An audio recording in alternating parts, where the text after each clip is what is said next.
सद्गुरु साईनाथ महाराज की जय। ஓம்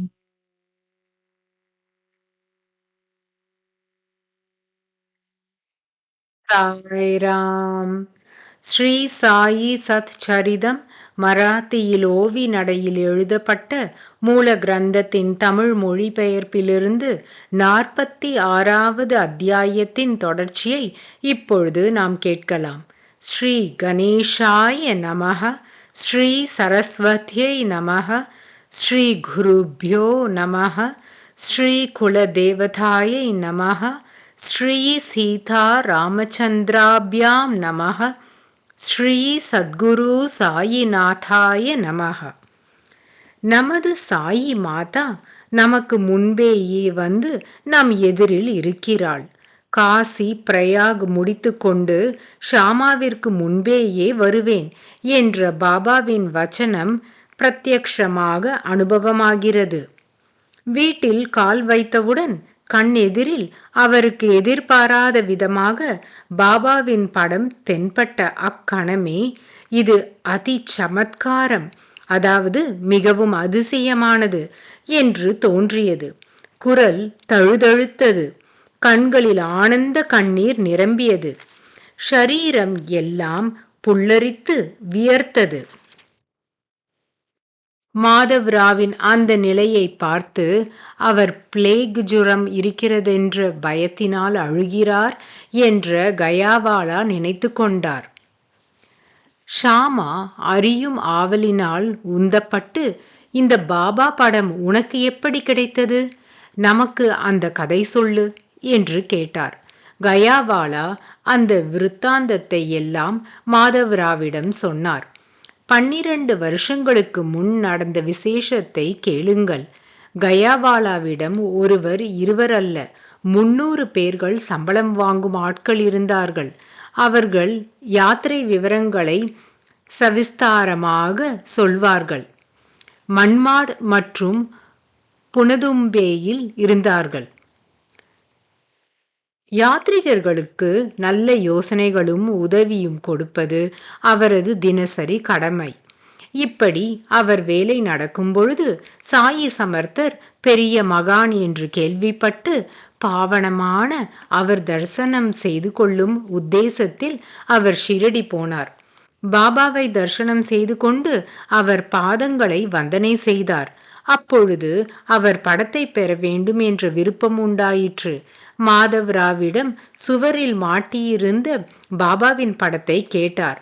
மாதவ்ராவ் பாபாவின் அனுமதியை கேட்டபின் அந்த படத்தை கொடுத்தார். அந்த படமே இது, அந்த கயாவாலாவே இவர் என்று மாதவ்ராவிற்கு நினைவு வந்தது. பாபா என்னை இங்கே எப்படி அனுப்பி வைத்தார்? ரொம்ப காலத்திற்கு பின் இவர் எப்படி கிடைத்தார்? நிஜமாக 12 வருஷங்களுக்கு முன் நடந்த சங்கதி யாருக்காவது நினைவிருக்குமா? ஆனால் அது பாபாவின் ஒரு அகாத, அதாவது ஆழங்காண முடியாத லீலை. ஷாமாவை அங்கே வரவழைத்தார். அங்கு தம் தர்சனத்தை கொடுத்தார். கயாவாலாவும் கூட அத்தியந்த சந்துஷ்டனானார். என்னிடம் இருக்கும் இந்த படத்தை சாயிபாபாவின் ஆக்ஞை பெற்று இந்த கயாவாலாவிற்கு கொடுத்தேன் என்று ஷாமாவிற்கு அப்பொழுது நினைவிற்கு வந்தது. ஷீரடி போய் இவரிடமே தங்கினேன், இவரே பாபாவின் தரிசனம் செய்து வைத்தார் என்று கயாவாலாவிற்கும் ஞாபகம் வந்தது. ஒருவருக்கொருவர் செய்து கொண்ட உபகாரத்தை ஸ்மரித்து கொண்ட பொழுது இருவருக்கும் எல்லையில்லாத ஆனந்தம் உண்டாயிற்று. கயாவாலா கயாவில் ஷாமாவிற்கு மிகவும் விசேஷமாக நல்ல உபச்சாரங்கள் செய்தார். அவருடைய வீடு மிக பெரியது, ஐஸ்வர்யத்தில் நிரம்பி வழிந்தது. அங்கு பல்லக்கில் அமர்ந்து ஷாமாவை யானையின் மேல் உட்கார வைத்து ஆனந்தமாக விஷ்ணு பாதத்திற்கு கூட்டி போய் பூஜா சாம்கிரிகள் உடன் எடுத்து போய் பகவானுக்கு அபிஷேகம் செய்து வைத்து விதிப்படி பிண்ட பிரதானமும் கூட செய்து வைத்தார். அதன் பிறகு பிராமண சந்தர்ப்பணை, நைவேத்திய சமர்ப்பண பூர்வமான போஜனம் எல்லாம் செய்து ஆனந்தமாக யாத்திரை முடிந்தது. பாபாவே இதையெல்லாம் நிறைவேற்றி வைத்தார். பாபாவின் நாவிலிருந்து வெளிவந்த வார்த்தைகள் அர்த்தம் நிரம்பியவை என்று எழுத்துக்கு எழுத்து அனுபவமாயிற்று. இந்த முழு கதையின் சாரம் என்னவென்றால், அவருக்கு பக்தர்கள் மேல் அத்தகைய அபார பிரேமை. பாபாவிற்கு பக்தர்கள் மேல் மட்டும் ஆசை ஏன், அவர் இதர பிராணிகளையும் கூட சமானமாக பார்த்து வந்தார்.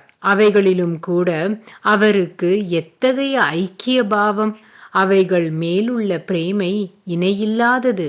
லெண்டியிலிருந்து திரும்பி வரும்பொழுது வழியில் எப்பொழுதாவது ஒரு ஆட்டு மந்தையை கண்டால் பாபாவிற்கு பரமானந்தம். அப்பொழுது அவர் அந்த மந்தையின் பக்கம் தன் அமிர்த திருஷ்டியை வீசி அவைகளிலிருந்து 1-2 ஆடுகளை தேர்ந்தெடுத்து வாங்குவார். அவைகளின் எஜமானன் எவ்வளவு விலை கேட்டாலும் அவ்வளவு பணத்தை அக்கணமே கொடுத்து ஆடுகளை கோண்டாஜியிடம் கொடுப்பார். அது பாபாவின் பத்ததி. ஒரு தினம் பாபா 2 ஆடுகளை 32 ரூபாய்கள் கொடுத்து வாங்கி வந்தார். அதை பார்த்து எல்லோருக்கும் ஆச்சரியமாயிற்று. அந்த 2 ஆடுகள் மீது பாபாவின் திருஷ்டி விழுந்தவுடன் அவர் மனதில் அன்பு பிறந்தது. அவைகள் அருகில் சென்று அவைகள் முதுகை தடவினார். அவைகள் மிருகங்கள் என்று பார்த்து சாயி சமர்த்தனுக்கு தயை உண்டாயிற்று. அவைகளின் நிலை கண்டு அவர் மனம் உருகி பிரேமை பொங்கி வந்தது. அவைகளை அருகில் அழைத்து பிரேமையுடன் தடவி கொடுத்தார். பாபாவின் விசித்திர நடத்தையை பார்த்து பக்தர்களுக்கு ஆச்சரியமானது. அவைகளின் பூர்வ ஜன்மத்தில் இருந்த பேராசை சாயிக்கு நினைவு வந்தது. அவைகள் மீது பிரேமை உண்டாயிற்று. அவைகள் மிருக ஜென்மம் என்று கண்டு ரொம்ப சங்கடப்பட்டார். ஒரு ஆடு 1 ரூபாய் என்ற பேரில் 2 ரூபாய்க்கோ 3 ரூபாய்க்கோ 4 ரூபாய்க்கோ வாங்கலாம் என்று தாத்யா பாட்டில் நினைத்தார். பாபா 16 ரூபாய்கள் கொடுப்பதை பார்த்த தாத்யா ஆச்சரியப்பட்டார். வியாபாரி கேட்ட விலை கொடுத்து ஜீவிகளை வாங்குவதை கண்ணால் பிரத்யக்ஷமாக பார்த்து தாத்யாவும் மாதவராவும் பாபாவின் நடவடிக்கையை எதிர்த்தார்கள். 2 ரூபாய் பெறும் வஸ்துவிற்கு 16 ரூபாய் எதற்கு கொடுப்பது? பாபாவிற்கு பணத்தின் மதிப்பு தெரியாதா என்ன? பாபா எதேச்சையாக ஏதோ செய்கிறார் என்று அவர்களுக்கு தெரியவில்லை. பாபா எதற்காக இப்படி வியாபாரம் செய்கிறார் என்று இருவரும் மனதில் சங்கடப்பட்டார்கள். இது என்ன வியாபாரம் செய்யும் முறையா என்று பாபாவை தூஷித்தார்கள். பாபா நிஜமாகவே எப்படி மோசம் போனார் என்று எல்லோருக்கும் ஆச்சரியம். தமாஷ் பார்க்க ஜனங்கள் கூடினார்கள். பாபா கொஞ்சம் கூட நஷ்டமடைந்தவர் போல இல்லாமல் நிச்சிந்தையாக இருந்தார். இருவரும் அப்படி கோபம் கொண்டு தூஷித்தாலும் கொஞ்சமாவது சலனமடையவில்லை. பிரசாந்தமாக இருந்தார். பிறகு அந்த இருவரும் வினயமாக பாபாவிடம், இதென்ன உதார புத்தி, இப்படியாக 32 ரூபாய் போயிற்றல்லவா என்று கேட்டனர். வெறும் பணம் சம்பந்தப்பட்ட விஷயத்தை கேட்டு சாயி நகைமுகத்துடன், ஐயோ பைத்தியங்களே, நான் உங்களை எப்படி சமாதானப்படுத்துவேன் என்று மனதில் எண்ணுபவர் போல் இருந்தார். அவரது சாந்தி அதிசயமானது. அனுப்பிரமாணமாவது, அதாவது அணுவளவாவது அவரது ஸ்திர புத்தி தளரவில்லை. இதுவே அவரது பரம சாந்தியின் லட்சணம். எல்லோரும் ஆச்சரியத்தையும் குரோதத்தையும் விட்டு பரம சாந்தியை அனுபவித்தார்கள். சர்வ பிராணிகளிலும் பகவானை காண்பவரை அவிவேகம் எப்படி தொட முடியும்? விவேக திருஷ்டியில் சாமர்த்தியம் காண்பிப்பவர் குரோதத்தை அருகிலும் நெருங்க விடமாட்டார். பாராமல் நடந்த இச்சம்பவம் அவரது சாந்த ஸ்வபாவத்தை வெளிக்கொணர்கிறது. அல்லாஹ் மாலிக் என்று நிரந்தரமாக தியானம் செய்பவர்களின் மகிமையை நான் எவ்வளவு என்று வர்ணிப்பேன்? ஆழங்காண முடியாதது, மிகவும் கம்பீரமானது, அதி பாவனம், ஹிதகரம், அதாவது நலன் தருவது இவரது சரிதை. பூர்ண ஞானம் குடிகொண்ட வைராகிய நிதி, நிஜசாந்தி சாகர கருணா பரிபூர்ண புத்தி சோபிதரான பாபா திரிகரண சுத்தியுடன் என்ன சொன்னார் என்று கேளுங்கள். அந்த இருவரது ஆவலை பார்த்து அவர்கள் கோபிக்காமல் இருப்பதற்கு வீடு வாயில் இல்லாதவன் நான். காசு எதற்கு சேர்க்க வேண்டும்? முதலில் அங்காடிக்கு போய் ஒரு சேர் கடலை வாங்கி கொண்டு வா. ஆடுகளை திருப்தியாக மேயவிட்டு மீண்டும் அவைகளை அந்த மேய்ப்பவனுக்கு கொடுத்துவிடு என்று சொன்னார். அந்த ஆக்ஞானுசாரம் சீக்கிரமாக கடலையை கொடுத்து ஆடுகளை மேயவிட்டார்கள். அதன் பிறகு கொஞ்சம் கூட தயங்காமல் அவைகளை மீண்டும் மந்தையுள்ளே அனுப்பிவிட்டார். இந்த சாயி பரோபகாரம் உருவெடுத்த பிரத்யக்ஷ அவதாரம். அத்தகைய அவருக்கு தாத்யா ஷாமா இல்லாவிடில் மற்றவர்கள் ஆலோசனை கொடுப்பார்களா?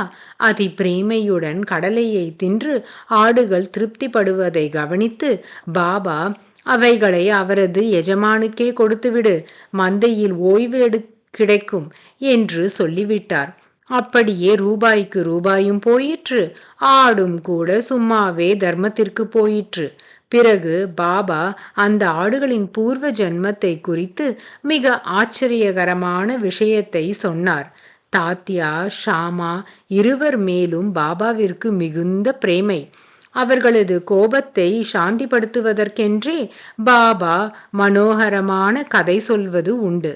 சாயி பாபா தானே ஆடுகளின் பூர்வ ஜன்ம கதையை அவர்கள் இருவருக்கும் சொன்னதை ஸ்ரோதாக்கள் ஸ்ரவணம் செய்யுங்கள். வாக்கியவச்சமாக இந்த பிராணிகள் பூர்வ ஜன்மத்தில் மனிதர்கள் எனக்கு பக்கத்திலேயே இருந்தார்கள். அவர்களுக்கும் கூட கர்ம பிரபாவத்தின் பலன் கட்டாயம் கிடைக்கும். இங்கே காணப்படும் இந்த ஆடுகள் பூர்வ ஜன்மத்தில் உடன்பிறப்புகள். பரஸ்பரம் சண்டை போட்டுக்கொள்ள அவர்களுடைய ஜன்மம் முடிவடைந்து இந்த நிலையடைந்தனர். முதலில் இருவரிடையில் பிரேமை இருந்தது. ஒரே தட்டில் உண்டு ஒரே படுக்கையில் படுப்பார்கள். நித்திய நியமமாக யோகக்ஷேமம் விசாரிப்பார்கள். இருவரிலும் ஒற்றுமை அதி நெருக்கமாக இருந்தது. அவர்கள் சகோதரர்கள் ஆனாலும் அப்படி ஒற்றுமையாக இருந்தாலும் தாங்க முடியாத கர்ம தர்ம அதாவது கர்மத்தின் காரணமாக சம்யோகத்தினால் பயங்கரமான பணத்தாசை காரணமாக அவர்களிடையே விரோத பாவம் வலுத்தது. பெரியவன் மிகச் சோம்பேறி. சின்னவன் இரவும் பகலும் சிரமப்பட்டு தனம் சேர்த்தான். அதனால் பெரியவனுக்கு அசூயை உண்டாயிற்று. அவனை தீர்த்து கட்டினால் எனக்கு திரவியத்திற்கு குறையிராது என்று நினைத்து பேராசை காரணமாக பெரியவன் கெட்ட யோசனைகளில் இறங்கினான். தனத்தின் மீதுள்ள மோகத்தினால் அவன் கண்களில் புரை கட்டியது. கண்ணிருந்தும் அவன் குருடனானான். பந்துத்துவத்தையும் சகோதர பிரேமையையும் மறந்து போய் தம்பியை தீர்த்து கட்ட தயாரானான். பிராரப்த கர்ம மோகம் மிகவும் கடினமானது. காரணம் எதுவும் இல்லாமல் சத்ருத்துவம் உண்டானது. உள்ளுக்குள்ளேயே இருந்த கபடம் வெளியானது. லோபத்தை கட்டுப்படுத்த முடியாததினால் அவன் ஆயுள் தீர்ந்து போனது. சகோதர பிரேமம் என்பதை எல்லாம் மறந்து போய் துரபிமானத்தினால் நிரம்பி கோபத்திற்கு வசப்பட்டான். சத்ருக்கள் போல அவர்கள் இருவரும் சண்டை போட்டு கொண்டார்கள். ஒருவன் கோலினால் தலையில் அடித்து கீழே தள்ளினான். இரண்டாமவன் கோடாலியினால் அடித்து தன் சகோதரனை கொன்றுவிட்டான். அப்படியே இருவரும் துண்டு துண்டாக வெட்டப்பட்டு இரத்தம் சொரிய மூர்ச்சையானார்கள். சிறிது நேரத்தில் பிராணன் போய் மரணத்தை தழுவினார்கள். அவர்கள் முடிவு அப்படியாயிற்று.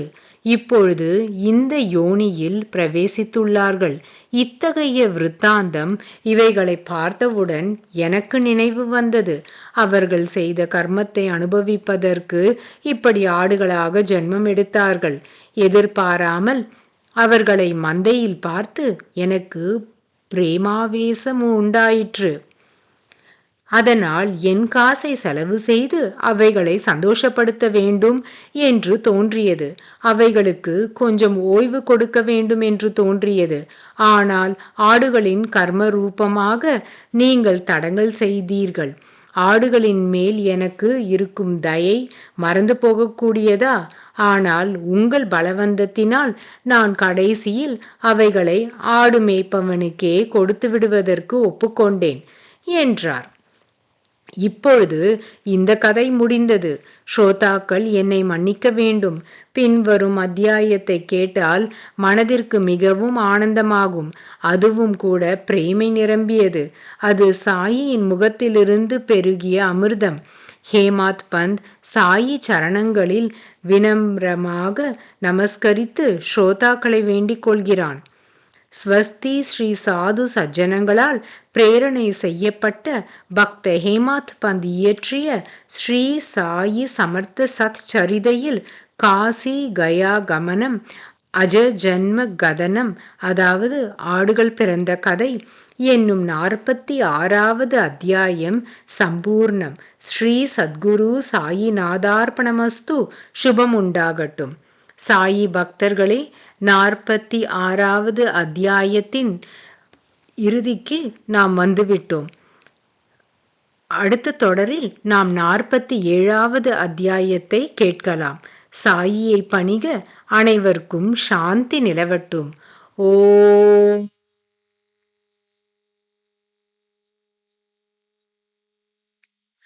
சாய்ராம். श्री सच्चिदानंद सद्गुरु साईनाथ महाराज की जय.